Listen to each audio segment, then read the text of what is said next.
Hello and welcome to this 3R webinar on double materiality, a tool for unlocking strategic business value.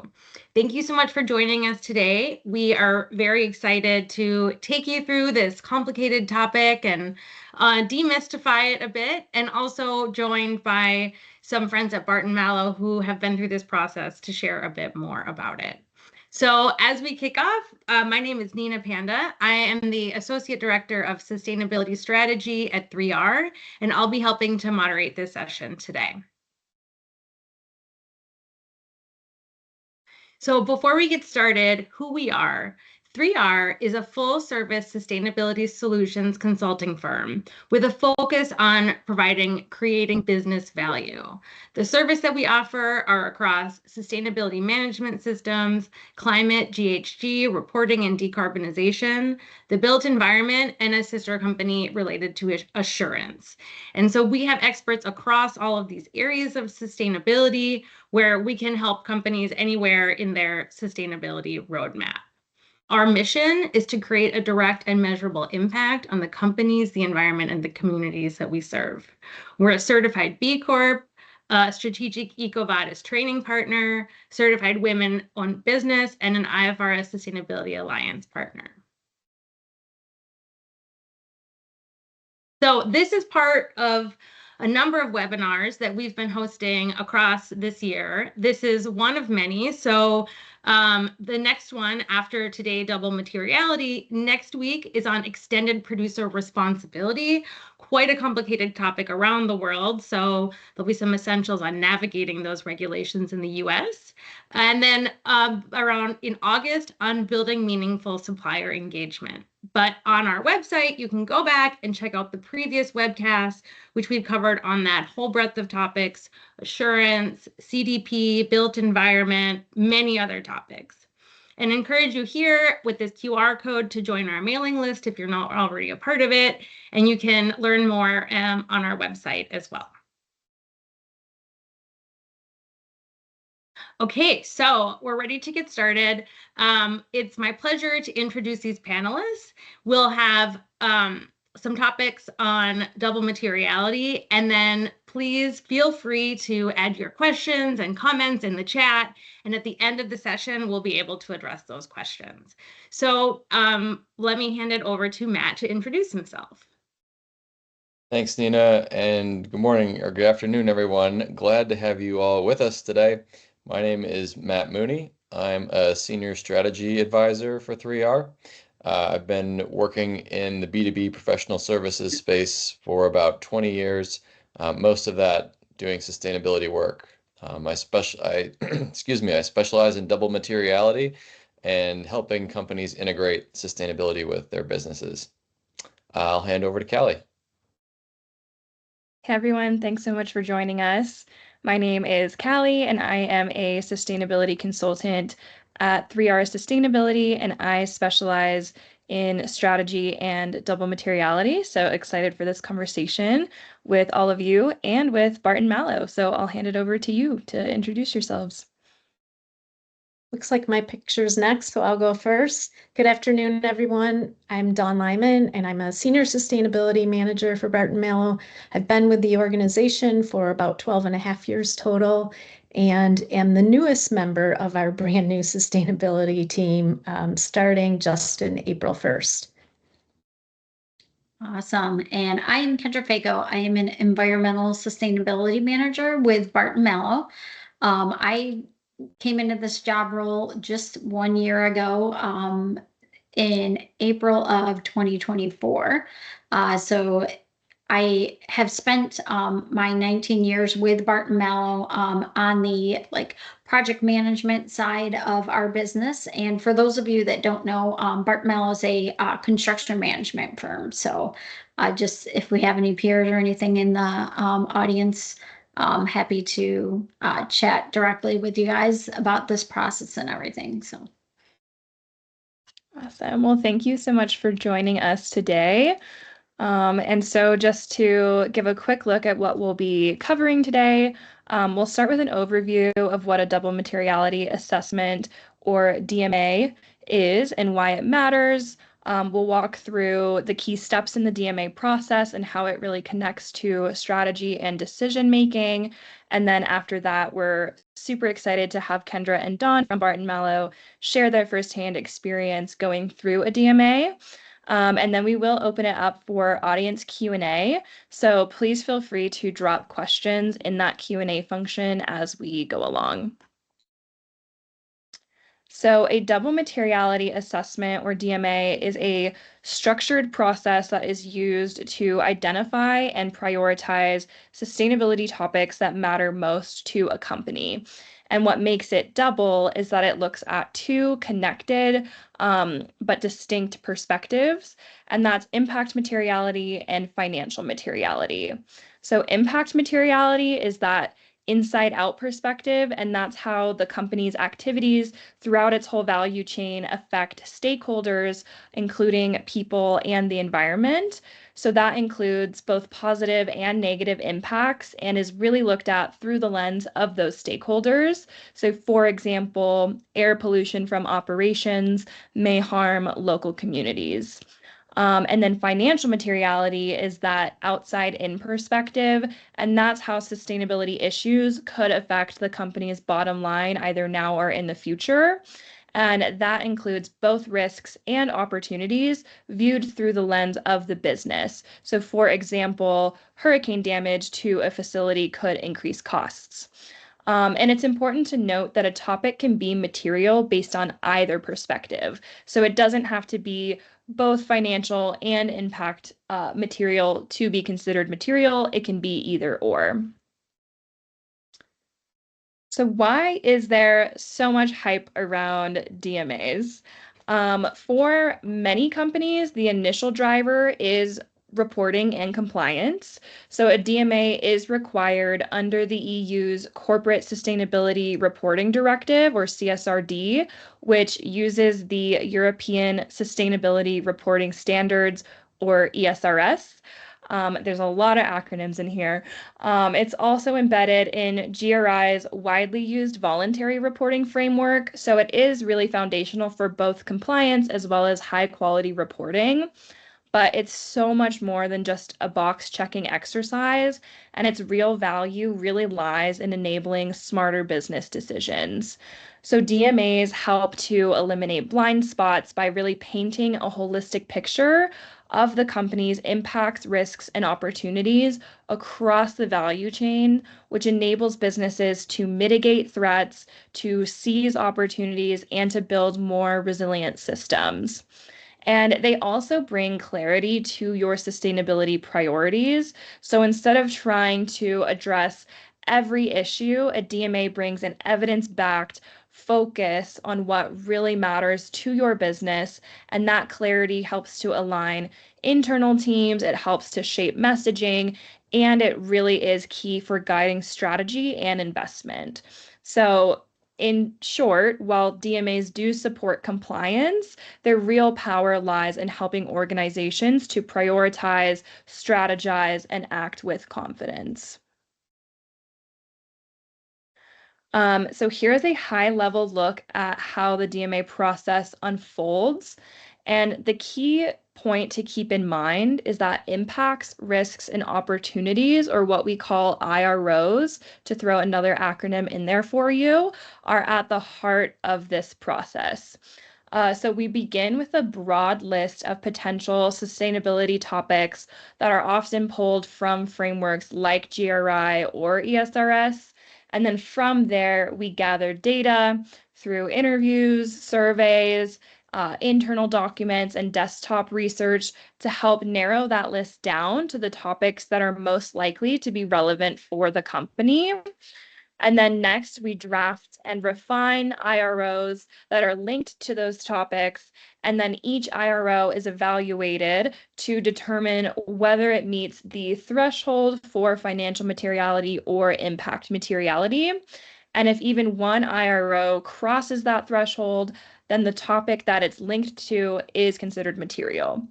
So that's a high-level overview of how we move from a long list of potential topics to a focused set of material issues by identifying which IROs are most relevant and significant. And while this is often a snapshot in time, it's really not a one and done exercise. The best practice is to revisit your DMA every 2 years to reflect changing conditions. All right, we have mentioned that impacts, risks, and opportunities, or IROs, are at the core of a DMA. So let's take a moment just to define each of those a little bit more clearly. Impacts fall under impact materiality and refer to actual or potential effects that a company has on people or the planet, and those can be either positive or negative. So, for example, a positive impact could be improved livelihoods through community donations or volunteering, while a negative impact might be a data breach that harms businesses' customers. And then risks fall under financial materiality and refer to actual or potential negative financial consequences due to sustainability issues. So, for example, fines arising from human rights violations in the supply chain. And then opportunities are the flip side of that for financial materiality, which are the actual or potential financial upsides from sustainability factors. So, for example, energy efficiency upgrades could lead to reduced operating costs for the business. And then to identify what these IROs are, we gather insights from a range of sources. So this by no means is a comprehensive list, but in general, we start by assessing the organizational context. So we look at the company's business model, their locations, policies, risk processes, etc., to surface any industry or region-specific risks, for example, human rights concerns in high-risk areas. We also engage stakeholders through interviews or surveys to bring in diverse internal and external perspectives, including from customers and suppliers. Value chain mapping involves identifying the activities and stakeholders that are involved across the upstream, operational, and downstream parts of the business, from raw materials to end of life. And that helps to pinpoint where IROs might arise and ensures that there's a comprehensive assessment across that value chain. And then we also benchmark against peers, customers, industry standards like SASB and EcoVadis, as well as the regulatory landscape to understand which topics are most relevant and emerging across the sector. And then once you have your IROs, the next step is to evaluate them. So for risks and opportunities, we assess 2 factors. The first is the expected financial consequence or magnitude, such as impact on profit before tax. And the second is the likelihood of occurrence. And then these are multiplied to generate an exposure score. And if that score exceeds a set threshold, which is often around 5% of profit before tax, but it could be another figure that would be significant to the organization, then the risk or opportunity is considered financially material. And then for impacts, we assess severity times likelihood. Severity includes 3 key things. So first is scale, which is how serious the impact is, or how severe it is. Scope, which is how widespread the impact is, like if it's local or if it's global.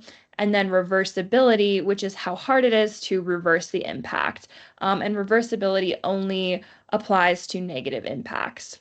So, for example, a workplace strain might be low scale and highly reversible, but a fatality on the job would obviously be high scale and irreversible.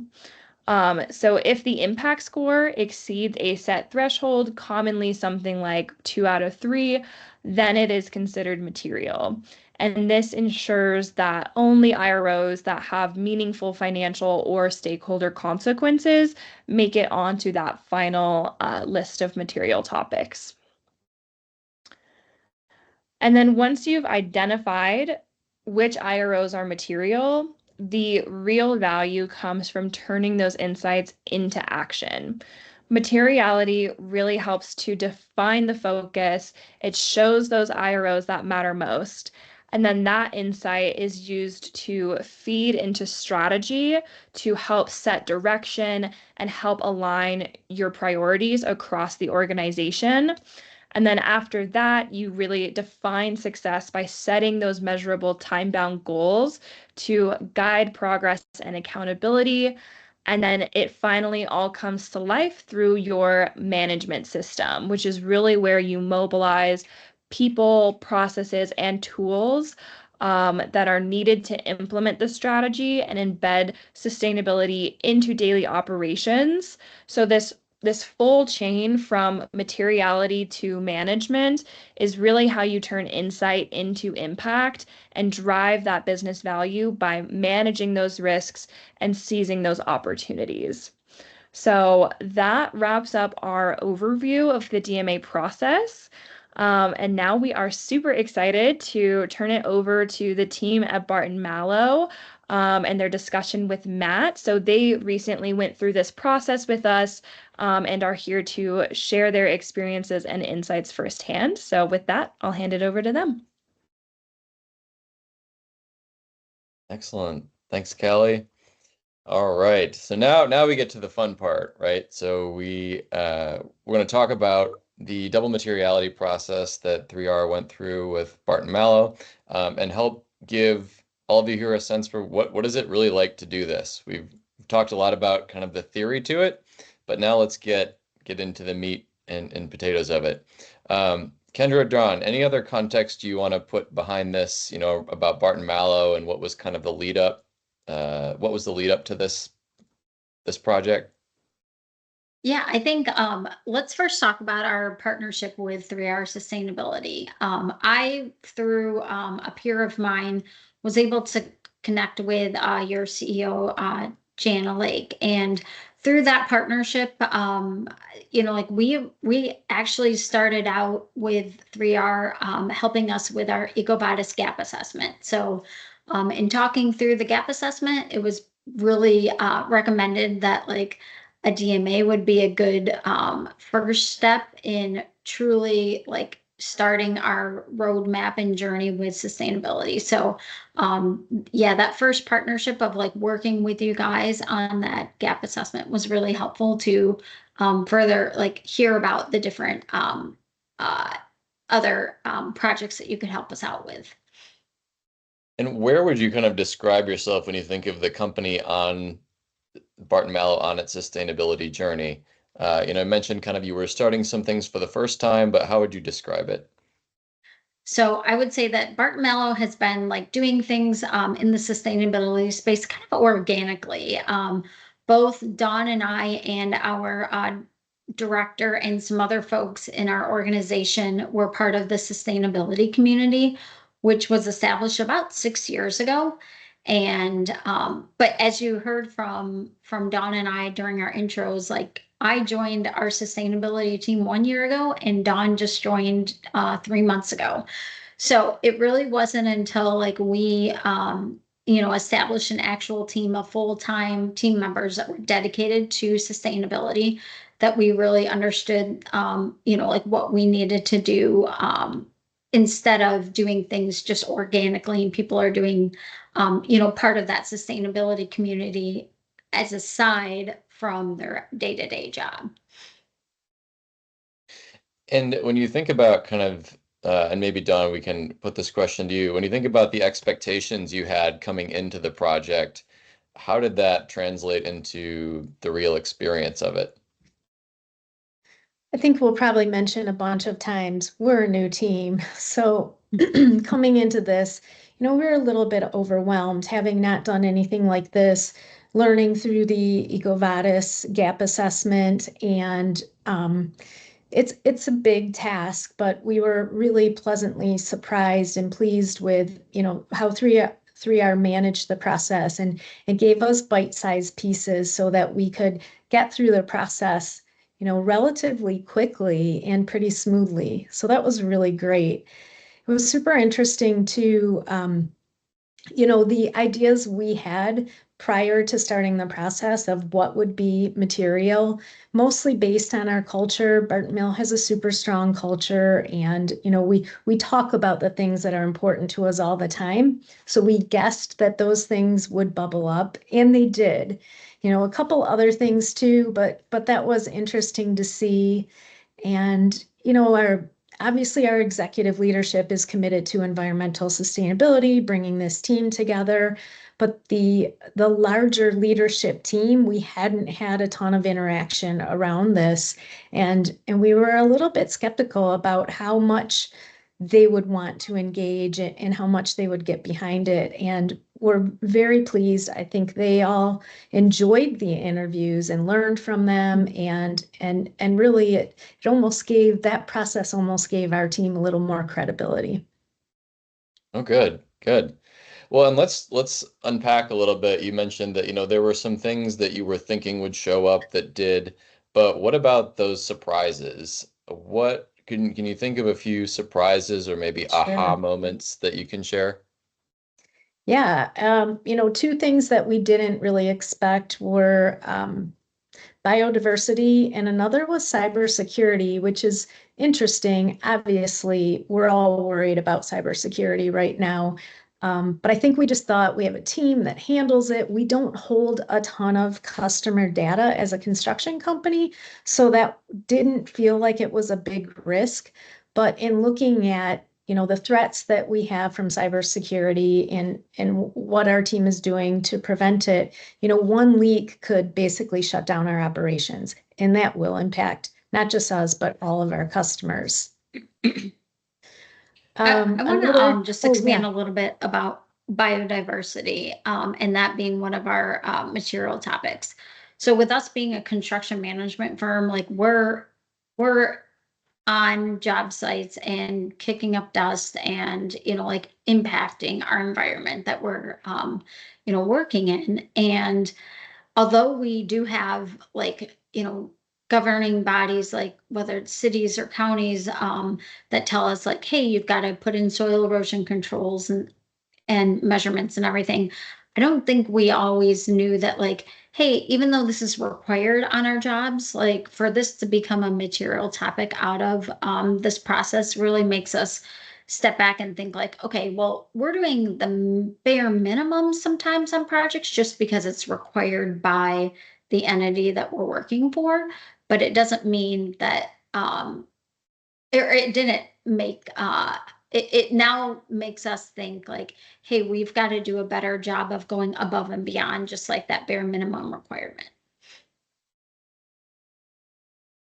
Was there anything in particular when you think about the process itself, any of the questions that you were looking at, or anything that you found to be particularly hard or challenging along the way when we were coming up with this?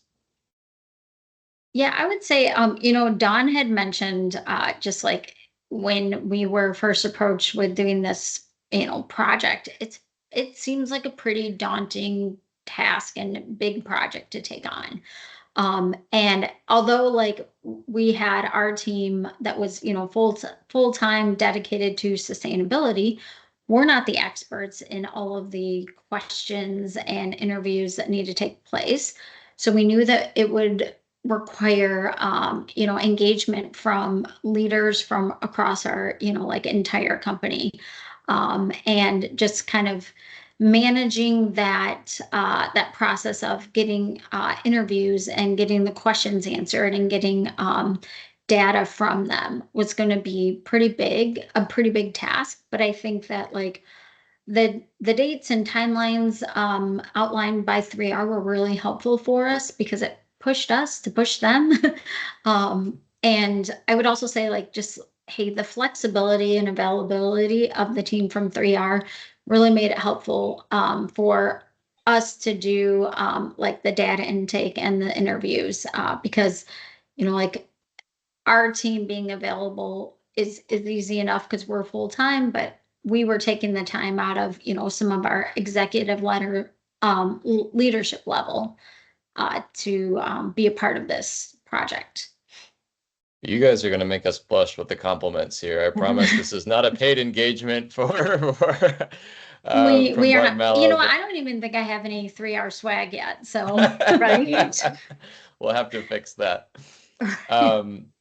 But I think when I think about the project and the role that you all played, in particular, when we think about evaluating those risks, impacts, and opportunities, you all very much played a connector role in trying to find who the right people were in the organization to answer that. I mean, you certainly had your opinions, your points of view about how we think a particular risk or impact would weight, but it felt on our end like one of the things that led to a good outcome at the end was that you had the buy-in and you had the support of the subject matter experts in a particular area.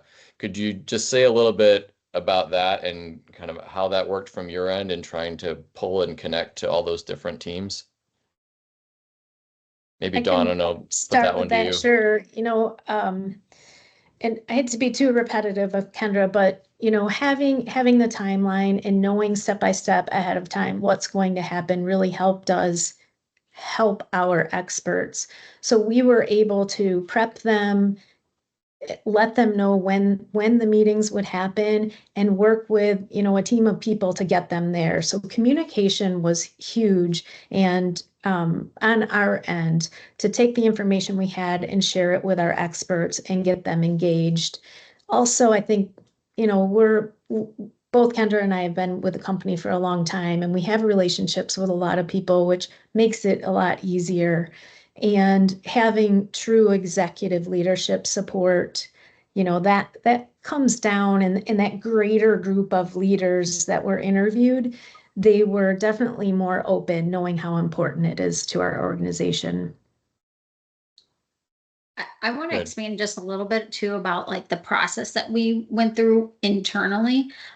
This was our first DMA that we've done, and I think that Jill, Dawn, and I like met and created, like Dawn had mentioned, a good communication plan, and we first approached like our subject matter experts through like a presentation of, hey, this is high level what a DMA is, this is why it's important to our organization, and here's what we need you to do, here's how we need your help. So we had that formal presentation, then we followed up with emails individually to our the different subject matter experts, and then that helped them get a good understanding of what they're being asked to do and why they're being asked to do it. Yeah, and that stakeholder buy-in can be so critical to this process, because otherwise you're really just kind of trying to play a guessing game on your own, and that makes the buy-in at the end of the end product, that much harder. And that groundwork you laid, I think, was tremendously important for having this all work out. In terms of like the conversations that this generated, were there any particular that stood out where you thought we wouldn't be having this conversation without this, but we're really glad we are? The biodiversity, like Kendra talked about that, like it really changed how we think about some things and sparked some conversations with leaders. I think there were really interesting things that came out of those interviews that came back to us via 3R and through our leadership, and just helped us to understand the topics more and understand how they actually do impact Barton Malow. I think that there's also like the conversation that started at like that leadership level that have then trickled down to other people in our organization have really helped both Dawn, Jill, and I to like start implementing some of these processes, new procedures, or new initiatives that we want to do throughout our organization. So switching hats a little bit and saying that, let's say someone on this webinar here follows up with you and says, hey, we're interested in this, but, what advice would you give them? We haven't really started this before. We haven't done something like this. What advice would you give them? So definitely work with an expert. We don't know what we don't know, and having someone shepherd us through the process, and again, keep things in a manageable sequence and, size of tasks at a time was so important. Trust the process. It's kind of a trite thing to say, but it's so true. While those interviews were going on, the three of us were going line by line through the IROs and having discussions and engaging even other people in the organization. And that process, we thought, well, that's a little redundant, maybe with these interviews going on, but it really helped us. We learned about the topics. We learned how they could impact Barton Malow and even the financial impacts that could happen. We were very focused on environmental and not really thinking of that bigger picture. So, trusting the process and going through that was really helpful. And the communication piece too. I think having good communication, like Kendra said, explaining to those leaders who are going to be interviewed, like really get them engaged through teaching them about what we're doing and why. I would say one of the, like Dawn, your first response was hire a consultant. I 100% agree with that. I think it also helps our the stakeholders to be open and honest with their responses and to the interview questions, rather than like an internal sustainability team attempting to do a DMA with through our organization. I think it helps with like that third party who is unbiased opinion and can just kind of take that info in from them. So, so anyone who's looking to hire a third party is probably going to have to make a case internally, right? And be able to demonstrate, here's the value that I think this can bring, to my leaders in my organization. How would you summarize that? How would you, the theme of this webinar is, a tool for strategic value. But what strategic value do you feel like you got out of this? Or Barton Malow got out of this? Yeah, I would say, so like one of the first things you said or that you had asked is just like, how did we even, I think in general, like get buy-in? And that was like our team going directly to our, having it, an opportunity to go directly to our president and CEO and to, outline the process and tell them, like what the process was and why it was important to Barton Malow being so new in our sustainability journey.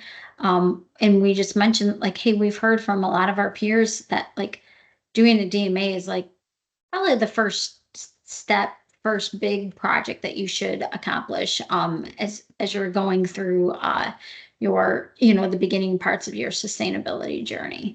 I think that it really helped us to like get the mindset ingrained through our organization. And again, like being at the beginning of, our journey, it helps us to, get our name and faces out in the organization too. Yeah, and just to expand on that, sorry. I think, it really helped us focus. We can't improve upon what we don't measure, and we can't measure everything. So honing in on just the material topics really helped us, start to set some goals and think about, the next step of measuring more and eventually reducing emissions. And I think without honing in on those topics, we would have just been running around crazy, I think. That's great. And I feel like that will, as kind of the outside perspective, I feel like that will help you in particular with, you have some big customers that are pushing you on this as well. And, typically when you've got a couple that are starting to do it, others begin to follow. And I'm sure being able to tell your own story, right, of how this is specific to us, gives you more credibility with them. Great. Well, I think at this point we've had a really good conversation here. Nina, I think at this point might be good to hand over to you, and we can see if we've got any other Q&A to bring up. Yeah, thank you for that great conversation. I'm a part of this process and still learned a lot from you. So thanks so much for sharing. We've got some great questions that have come up. So just kind of filtering some of those to the top. Can you speak more about the stakeholder interview and survey process and how you incorporated stakeholder input into the final DMA matrix? Yeah, and I can start to touch on that. And that's kind of an interesting thing about the DMAs is that, the stakeholder engagement process, can look very different, from client to client, and can be very dependent. In terms of some of the things that we did, it starts a lot with using existing information that's already there, because most organizations typically are collecting information from stakeholders like employees, like customers, like suppliers, through their existing processes. For employees, it's almost always through HR and existing surveys that are there. For customers, there are customer relationship and sales teams to go talk to. So that's often a really big part of starting that stakeholder engagement process, is mining and harvesting what's already there, and then figuring out what gaps are left and how can you bring others into it. So, and that's part of the continual improvement effort as well. And to Callie's point about, it's not a thing that, we want to put on a shelf for, a couple of years after we do it, but continue to get better with it. Those are areas where you can continue to fill gaps if you didn't reach a certain group. So for instance, like in this, we didn't necessarily go out to all of the communities, where Barton Malow has a project to look at, but, those are things in the ongoing effort that we can continue to look at and see, how can we refine that input for the purpose of better evaluating the impacts, right? When you think of impact materiality and why are we doing this, it's really about making those kind of ratings as credible as possible. Great, thank you. Next question is for an SME based in the US. Is a full double materiality assessment really necessary? Or is there a less intensive or scaled down internal materiality assessment format that you would recommend to help identify sustainability priorities without a need to report? It's a good one. Well, Kendra, Dawn, would you guys consider yourself an SME? I don't know if you'd consider yourself a small or medium-sized business. I guess if Probably. we're thinking of, I can talk a little bit openly about like the size of our firm. So we're based out of Michigan, but we do have projects throughout, the US, and our revenue is about like 5 to 6 billion right now. So I would say we're a larger general contractor. But that being said, like I don't think that like the size of firm necessarily, like dictates like whether or not you should do, a formal double materiality assessment. I think, as Callie had mentioned, this is really helpful as you start to report out, like externally, like what your sustainability efforts are. And one of our biggest tasks, and again, we're actually partnering with 3R with this as well, is to issue a sustainability report. And I think that the DMA is a good, again, first step in doing that. Just to There's less piggyback of on the that, compliant. and, Go ahead, Dawn. sorry, Yeah. and something that Callie said in the beginning, had we not gone through that entire experience, that entire process, I think that blind spots.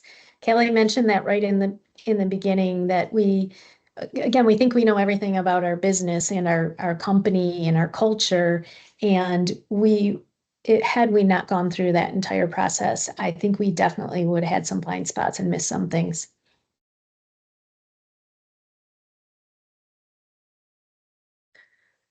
Okay, so just as we're coming close to the end of time, one more question, and I swear this is not a plant. Someone asked this. What are the key qualities or expertise areas that you look for in a consulting service when you are pursuing a double materiality assessment? And We this could probably go to shouldn't answer Kendra and that. Don. I think that. Yeah, I can say, like, to be open and honest with everyone, 2 years ago, we actually were talking with a different consultant about doing a DMA.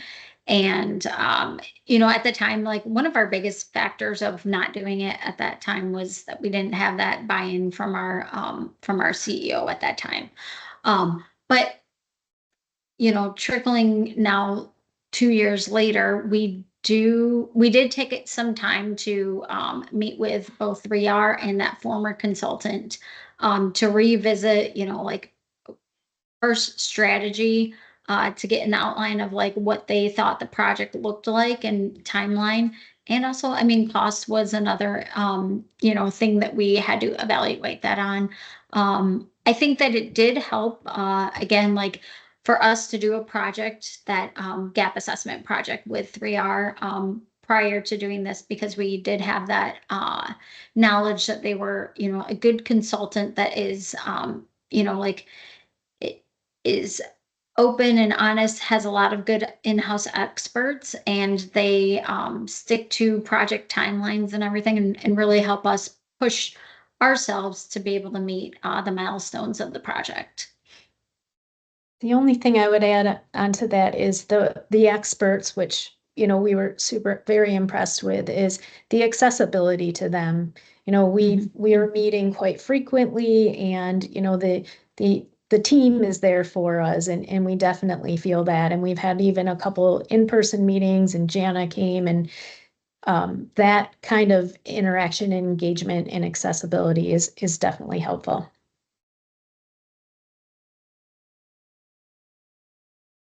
Okay, great. Thank you. And I know we're at our scheduled time, but another question has come in that we want to address. So if anyone needs to drop off, totally understand. This last question is around what key regulations or frameworks are driving businesses to perform a double materiality assessment. And before we get to that, I just wanted to highlight here, if anyone does drop off, to please complete our short survey. We want to hear from you what you thought and what else you want to hear about.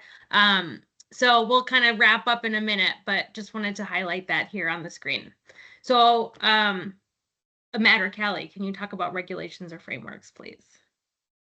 Yeah, maybe I can just start and Callie can chime in from there. So, the big one is ESRS and what's happening in Europe with CSRD. But, outside of that, it has a connection to a number of things. And Callie mentioned GRI earlier. When you look at other frameworks like IFRS, those ones focus specifically on financial materiality. And the double materiality piece of this is meant to be more holistic, not just looking at that outside in perspective of what's a risk and an opportunity to our business, which is certainly very important. And those are the things that will get executive attention, but also having an understanding of what are those impacts that we have on people, society, and the environment, and how are we making sure that if we really strive to be a responsible business, we're taking care of those things. Callie, what else would you add around the frameworks conversation? Yeah, I think you covered that really well. With CSRD, that I think was a really major driver in the beginning, because doing a DMA is required for companies who are in scope for that. But now, the omnibus has come out, CSRD has dramatically reduced in scope, and companies that are still in scope have a much longer timeline to complete that. Yet we're still seeing a lot of folks wanting to do DMA, I think, because they're recognizing the inherent value of it outside of those regulations. And to Matt's point, there being, California regulations around climate risk reporting, and, IFRS S1 and S2 is also taking off in a lot of other countries, becoming sort of their standard reporting.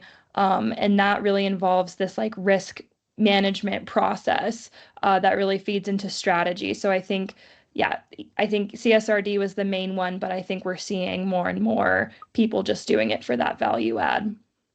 And on that voluntary note, the last thing I'll say to this is I think one of the most powerful aspects of a double materiality assessment is that it helps organizations to understand why a particular topic is important. Someone may look at climate change and say, well, why is climate change important to us? We're not a large emitting organization. But if you are able to drill down to impacts, risks, and opportunities and see that, well, actually, we have several large customers that make up a huge percentage of our revenue that are demanding that we set targets or disclose information on it, it's that risk that makes climate change important. And you can apply that on a number of levels. And that ability to drill into the why gets you out of ideological debates with executives and gets you focused on the facts.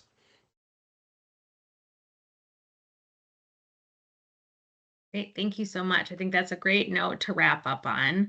So first of all, thank you so much to all of our panelists for sharing this information today. I think we learned a lot more about the complicated double materiality assessment and how valuable it is and why it really can help contribute to integrating the business climate risk and double materiality challenges into business value. So as noted, please complete our short survey, but also feel free to contact us with any further questions, connect with us on LinkedIn, subscribe to our newsletter. We'd love to hear more from you. And thank you for your attention in this session today.